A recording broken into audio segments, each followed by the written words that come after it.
Welcome back to this edition of Soul of Business here on Business Takeout.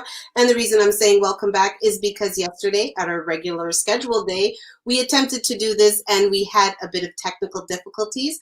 But Cola, say hello. Hi. There we go. So as today, so we can actually get to hear what she's saying. Cola, thank you for coming back. Business Takeout, thank you for giving us the second run of this. And to our audience that joined in yesterday to let us know we were having problems, thank you for joining in. And I hope if you're not watching this live, you get to catch it on the replay. So welcome to this edition of Soul of Business. My guest today is the wonderful, amazing Miss Cola Bennet of Unforgivingly Pure. And she is here today to tell us a bit about what a branding reshift looks like, feels like, how to go about it, what would motivate you, some of the things you're looking at, ways to motivate yourself, and then also virtual magazines in a time where there are not a lot of paper magazines. Of course, we're going virtual, and Cola has had Unforgivingly Pure has had amazing traction with their magazine. It is one of the only of its kind in Canada, heading more towards self-care and taking care of yourself. And so now I will introduce you to Cola, who is the CEO and what is the term? Brand production manager of Unforgivably Pure, which is a natural-based self-care line of products, from hand sanitizer, which is huge now, that smells so amazing. The after effects of it are amazing.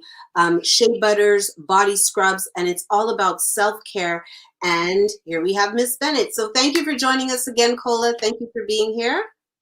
Thank you so much. It's an honor and a pleasure to be here. Absolutely. So Cola, let's start at the beginning. I know that Unforgivingly Pure is 4 years old, right? So you started this business started 4 years ago.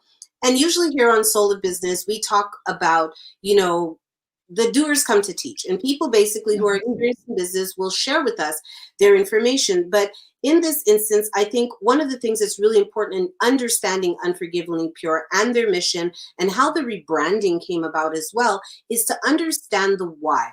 So Cola, can you tell us a bit about why you started your company and how it came about? Yeah, absolutely. So in 2014, my 8-year-old son passed away from congestive heart failure. And that left me devastated. Although we knew he was sick, it's still anything would be shocking. And so I had gotten my first job 2 months after he passed, and I worked overtime, holidays, everything. What happened was I burnt out. Within 9 months, I was completely out. I was stressed out. I was having panic attacks, and it was too much. And that's when I really started to understand what anxiety was, and all these different like terms, and what the effects are on my body. And so while I was on short-term disability, my sister and I were looking for something positive, something for me to get out of bed and focus. And I remember like going through my son and his sickness, we wanted to make sure that everything on his body was natural to minimize the toxins and the pollution. So we had already started to learn about natural products, and now we wanted to dive deeper into it. And so within a year after starting the business, the depression and anxiety had lifted. And what my sister and I found is that it was about more than just products. It was about self-care. Because typically people, when they go through traumatic experiences or anything crazy, they always forget about themselves. They always forget to shower or put in deodorant. And we wanted to create a line that was so simple, that was so quick, that was so efficient, that even if you went through trauma, even if you went through a situation, you remembered to take care of yourself because it was already ingrained in you. And it wasn't extra effort. It was just already there. Right. Okay, so necessity is the mother of invention, as they say, and you took a need and you turned it into a business. So something that was very personal for you to begin with ended up flourishing and becoming this business. And something you mentioned there, and to the audience as well, do remember that during times of trauma, and honestly, this lockdown for a lot of people is very traumatic. If you're doing well, please don't discount how much it impacts people. So taking care of yourself is really, really important. Don't drop off. Don't forget about it. I know some people have gone to the extreme where they're bathing many, many times a day, having lots of baths, but just remember that it is very normal during times of great stress, great trauma, to forget about the most basic things and taking care of yourself. So you started this, and it actually helped lift you out of the depression that you had fallen into. And so I guess we could say here, your purpose, your passion led to a purpose that gave you a reason to go forward and to do, right? Absolutely, absolutely. I mean, it was more than just the business. It was prayer, it was music, it was writing, finishing my memoir. All of those things also played a part. But having products that smelled amazing, the scents really uplifted me. And focusing on something, when you find your passion, when you find something that you love doing, it just like switches your mood. And so you're not focused on stressing out or these other things. Even if for the moment you're happy, and you go right back to being sad after, at least for the moment you did something. And Mhm. after a while, doing a little bit at a time, it starts to grow bigger and bigger. And that's exactly what happened. Eventually it just took over. And it was a thing that I couldn't even stop. And I found myself smiling and all these other things. So yeah, passion is definitely really connected to your purpose and what drives you forward. So you were making these products for yourself. That's how you started out, by making products for yourself. So, we know there are a lot of people out there that have shea butter. They blend it for their family, put some coconut oil in it, and so forth and so on. But when do you shift? When do you decide to go from making a bit of, body products for yourself to making it into a business? Uh, to be honest, it was instantaneous for us. Most people start out making it for their family, and then eventually, when they get enough feedback, they move out to the public. For us, like I understood the market right away, and I was like, "No, we're gonna make it and sell it. We're gonna make it and sell it." Plus, I was on short-term disability, and I had to figure out what I was gonna do. And what I realized when I was on short-term disability is I didn't want to go back to work. I enjoyed not being in the bathroom crying. I enjoyed being able to wake up and get enough sleep. I enjoyed that if I woke up really sad, really depressed, really just not in the mood, I didn't have to drag myself to work. But I got to work on my own schedule. I got to work when I felt better. I got to delay myself. So it was instantaneous when we decided, hey, I think this is great. Let's just put it out to the public. If they like it, great. We'll make more. Amazing. So you decided from jump, that was your idea, was to turn this into a business, and a big part of that was your freedom. The freedom Yes. to feel how you felt when you felt it, and be able to deal with that and not have to be under someone else's schedule. So you come up with this idea, you're making products right away. You say, okay, we're going to sell this. It was never just a little kitchen thing where you're like, yeah, that's just going to be us. And you launch Unforgivingly Pure, which you had told us last night. Sorry, guys, spoiler alert. You told us last night that Unforgivingly Pure was actually then transformed into Up Beauty and then went back to Unforgivingly Pure. So, Cola, can you tell us a little bit about, one, how you branded yourself to begin with? What was your deciding factors? How did you decide, your branding? And then what led you 4 years later, 3 years later, to change that completely?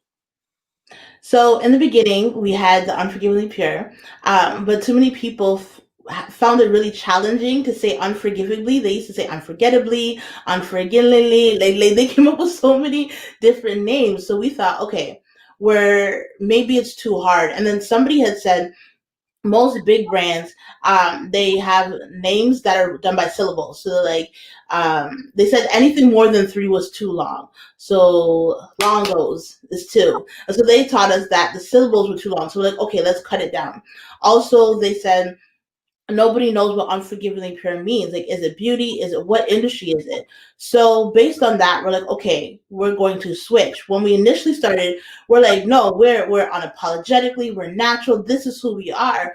But as people started to chirp away, we're like, oh, okay, well, they've been in business longer, so they must know Mhm. what it is. Let me tell you why we switched back to Unforgivingly Pure is because in 2020 we found our voice. That is the most important thing to know about business. Find your voice and stand on it. Doesn't matter what anybody else has to say. If you like it, ride with it.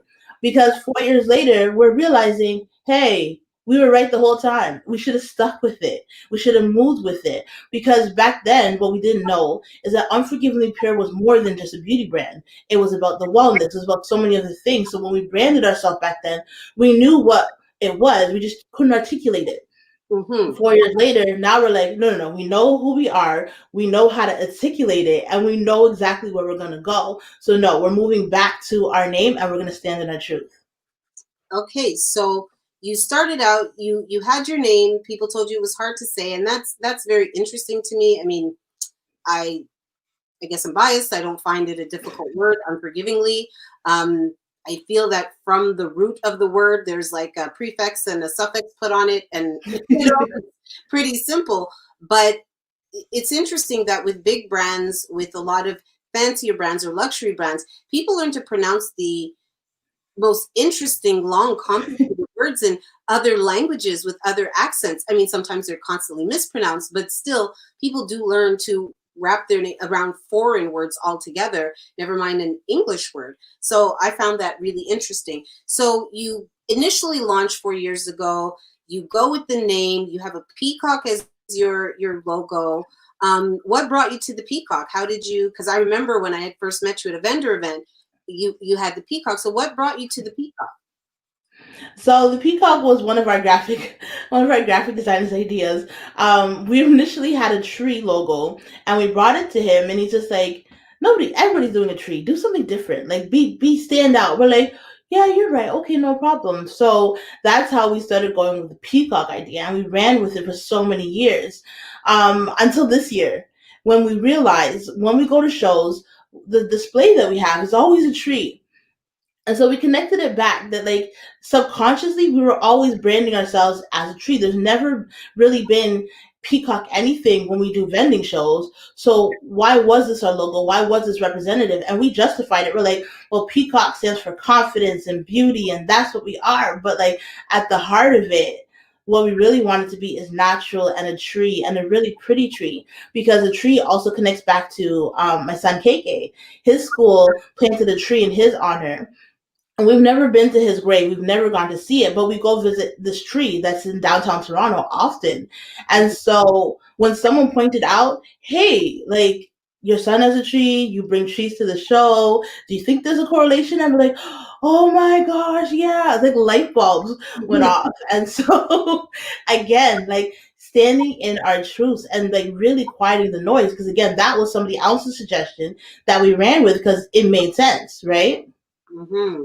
So quiet the noise. I guess stay true too to what you know is you. You know, like you said, I think with branding, and you can correct me if I'm wrong, it's about not everybody can brand themselves, guys. Stop trying to do everything yourself. It's like such a waste of time. Stop it. Yes. Help that you need, but you know who you are. So you need to find somebody who can articulate who you are.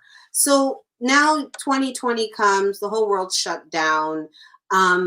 And you decide that you're going to rebrand Up Beauty back to Unforgivingly Pure. What was the catalyst for that? What made you decide to do that? So at the beginning of 2020, we were really in I guess you could say a rut. We were just trying to figure out where we were. It's not that nothing was working. It's just it wasn't working as well as we thought it should be working. Yeah. And so we were thinking of doing private labeling, which would mean we would make the products and then give it to somebody else, and they would put their brand and their label on it. And that was a very real situation. Also, because in 2019, we had suffered the biggest losses that we had all business. We had 3 major partnerships fail within 2019. So we ended 2019 very discouraged, going into 2020 just feeling like a complete failure. Like maybe this isn't where we're supposed to be. Maybe we should do something differently. And when COVID started, we just got another gusto of wind. We're like, no, but we have a long term vision. And to get to that long term vision, these smaller steps need to be taken. And so we're like, no, we're gonna go for it. We're gonna push, we're gonna put our brand on it. We want to see our name on it. The same way other people love our product but want their name on it. It's the same confidence we can have in our own product. It was almost like other people have more confidence than we did. And we're like, no, that's not okay. That's not okay at all. So with that, you go forward, and did you do your rebranding yourself? Because one thing I want to say to the audience is that I noticed Cola's rebranding. And even though Cola and I are friends, she didn't say, hey, check out my page. I've done this. As I'm scrolling through my IG, as I see, videos pop up, I'm like, wait a minute, they're like on it. And also to the level of consistency, seeing new content on a very regular basis. So it would keep showing up in my feed.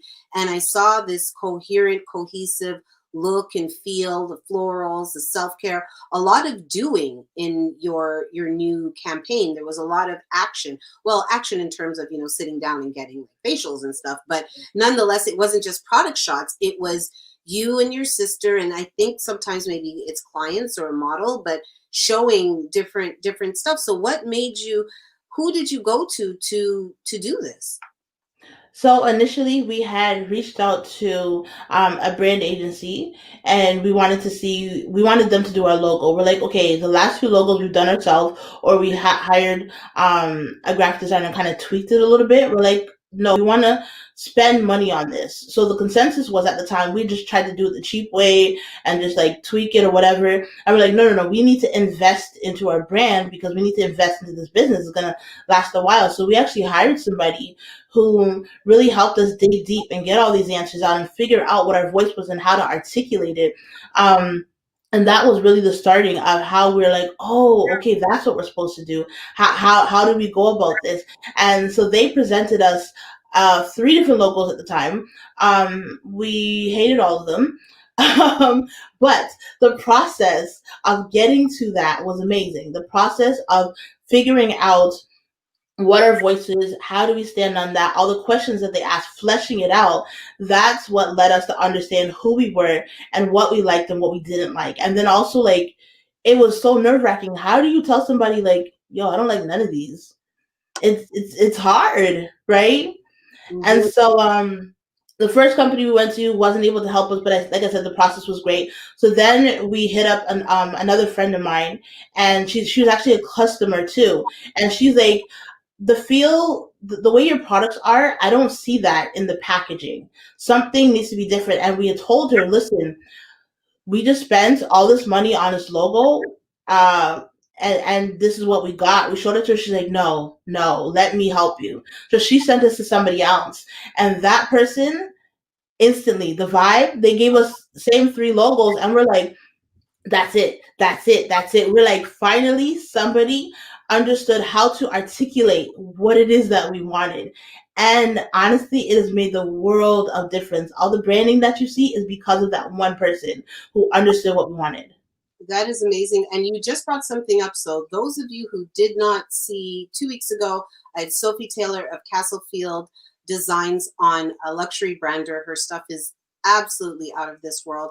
And one of the things that Sophie really drove home is a logo is not a brand. A logo does not a brand make. Having someone make you a logo does not now mean you have a brand, because the brand is how you communicate and interact with your customers, with your audience, the voice you always speak in. So a logo is not a voice. And one of the things you brought up last night, Cola, was color. And how did color play a part in your branding? Well, for us, the color is very personal. Color is KK's favorite color, or sorry, blue is KK's favorite color. It's also my favorite color. So there's a deeper meaning behind why we use blue initially. And it's no matter how many name switches or branding we've gone through, we've always had some form of blue. But the blue that we have now is really it's a softer blue. It like pulls everything together versus the other ones. One was a little bit too bright, one was a little bit too dark. So it really is a whole experience trying to figure out where what you like and what you feel. And for us, a lot of it was like gut sensations. Like, hey, how I asked my sister, do you like it? Yeah, I like it too. And then we went with how we felt. How did the blue make us feel? Every time we have blue lipstick, blue hair, because you have to rep your brand. You can't just put a color up there and then just leave it. You have to continuously have it somewhere on you. People will always see me wearing some type of blue lips, something, because I'm living and breathing my brand everywhere I go. I love it. So living and breathing your brand, and that's why your brand has to be authentic, right? Like, don't try to do something that is not you, because it's not going to translate. It's not going to come through. So, if you're more ratchet than bougie, you might just want to go with the ratchet route and just be that, do it. But exactly, like own it. Exactly. So live your brand. So Cola, the magazine. Now this is the 3rd edition, correct? Yes. Of your magazine. And what is the magazine called? It is called Pure Magazine. Pure Magazine. So with a virtual magazine, I think this is a really good question, because a lot of times people talk and they don't really know what they're talking about. So if you have a virtual magazine, how do you access that magazine? Is it through a website? How do you subscribe? So, a lot of the magazines that we looked at when we were starting this out, a lot of them were websites, but they looked more like blog posts on a website. You just click on the article that you liked, and we wanted something completely different. We wanted it to flip through, just like you're reading a magazine in your hand, but it's on the computer. It's digital, so you can click links, you can buy products, you can hear poetry. All these things that we had this idea to create a really interactive digital magazine that wasn't just the norm, that wasn't just blog posts. So it was an interesting idea, and I'm so grateful that technology has come a long way, that like something that we have in our head, we can literally Google it and it will pop up. We're like, that's it, that's the idea. Okay. And so what do you how do you start? Like, where do you start? How do you start? How could somebody, if somebody came to you right now, because that's what I'm doing, said, okay, Cola, I see you have this really cool magazine online. How do I get started? What do I do? I would say, what are your skills? Like, what are you good at? If you're good at content, if you're good at putting things together, if you're good at taking photography, like find what your skills are first, and then you can build upon that. Google is always going to be your best friend when it comes to figuring out things in business. Googling examples. We actually went to Shoppers Drug Mart and picked up magazine examples and flipped through and say, okay, what did they do here? What did they do here? What did I like from this? And so, we got a couple of magazines. People usually get magazines just to do vision boards, which is cool. But we took the magazines to find examples of what exactly we wanted to build. And then we're like, okay, so how do we do this virtually? How do we do this digitally? And whenever we can't get something done, we outsource it. We ask other people. My sister and I are pretty crafty. I was always the kid in school who the teacher said do a book report, and I would turn it into an actual book and hand that in. So because I've always been crafty and I've always gone the extra mile, those skills really helped for this. So again, I said, what skills do you have that you can use and that you can get it done in the best way possible? What you have in your hand. There's a story in the Bible, and it says, "What do you have? What is left in your house?" And you take from what you have, and then you can create something grander. Okay, so you have to assess the skills that you have. Are you best at content? Are you best at photography? What can you do? What can you add to this magazine? And whatever you can't do yourself, you need to outsource. You've got to ask. And then the whole pivoting in this whole, like, I we were in the digital age, it was happening, but then I think COVID just like pressed fast forward on all of that. And so many businesses just had to shift, and you had to go digital because in-person physical things became of issue. And so now, in terms of doing the magazine, do you outsource the creation of it, or do you complete a lot of it yourself? How does the content get put together, and the images and everything? So, for the magazine, this third edition is the biggest one we've done yet. I think the first one was 67 pages. The second one was about 100 pages. This last one was 137 pages. Wow. So it was the biggest one that we've done. And so we still do most of the content ourselves. I am the big vision person, so I get an idea for the theme, what the end goal is going to look like. My sister is the details person, so she'll go in and figure out how this article should be laid out, because I'll just post it and that's it. But we pick sections. So for the lifestyle section, is always the last three issues have been me and my life and stories that I've gone through that are pretty funny, like how I got ghosted from a guy in New York, or just little things. A guy that I met on the subway, that's in this last issue. But the beauty about this last issue is we opened it up more to community. So from the beginning, we always wanted to make sure the community was a part of it. That was huge. It was not about only us. We wanted to highlight other businesses because it is COVID, because there are other businesses shutting down. And if we can give a platform to other businesses to either give hair tips or to show what they have, then that will always be a plus for us. And from our very first issue, one of my friends, she actually sold T-shirts because she was posted up in a magazine. Okay. And so that gave us more insight more drive to keep pushing. So this issue, we opened it up to the community. We said, hey, do you guys want to write for it? And we had at least 2 people who raised their hand and said, yes, I want to write. And we're like, great, this is the theme. Send us your article. I will put it in there. And we designed how it goes. But we also featured more businesses in this issue, more fashion businesses, more food businesses. So community will always be a part of what we do. We curate it, we get the ideas together, and we figure out what it should look like. And we just ask them to send in stuff so we can fill out the pages and more people can see it. And again, from this issue, there are people who purchased, and it's been amazing that other businesses are getting sales because we featured them. Amazing. Paying it forward, sharing a platform and paying it forward. And that's interesting because you just answered the last question I'm going to ask you, um, which is the soul part. This is soul of business, and you've talked to us about your business. You've talked to us a bit about rebranding and how you came about it, the magazine, how to go about that.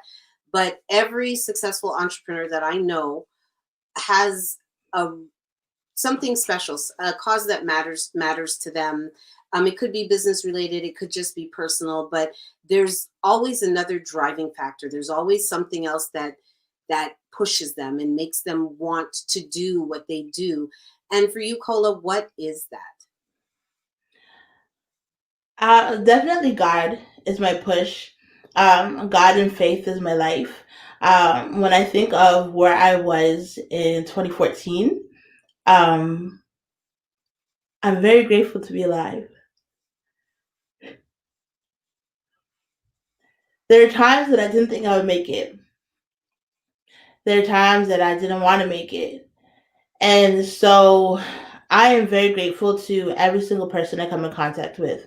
I am very grateful to people who support.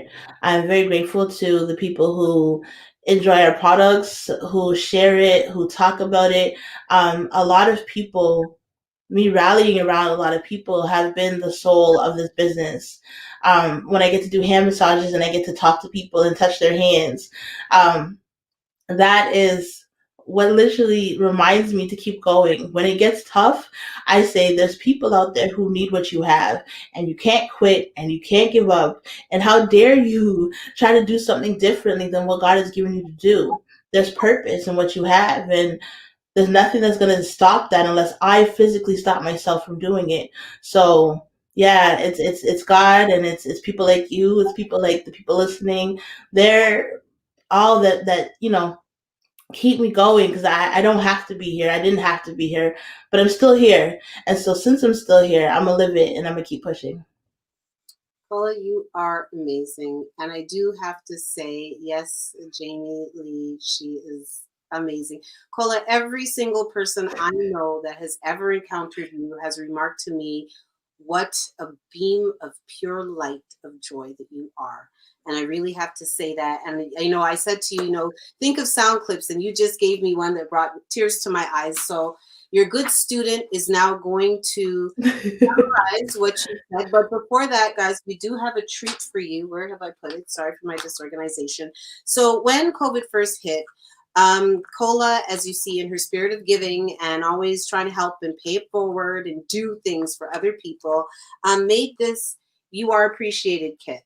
And as you can see, it's for caregivers. It's for people who were out on the front lines, who are always on the front lines, but all of a sudden everybody realized they were on the front lines and were washing their hands 50 million times a day and not being able to take care of themselves, working many, many shifts in some uncomfortable conditions. So here in this kit, we have hand lotion, we have cleansing hand gel, we have moisturizer, we have the other one is the, sorry, my eyesight is so bad, guys, hand wash.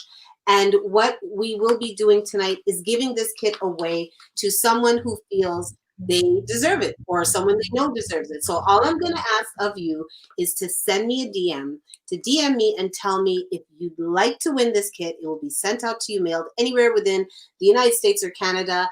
And tell me if you deserve it or if it's for somebody else that you feel deserves it, and I'll mail it right to them.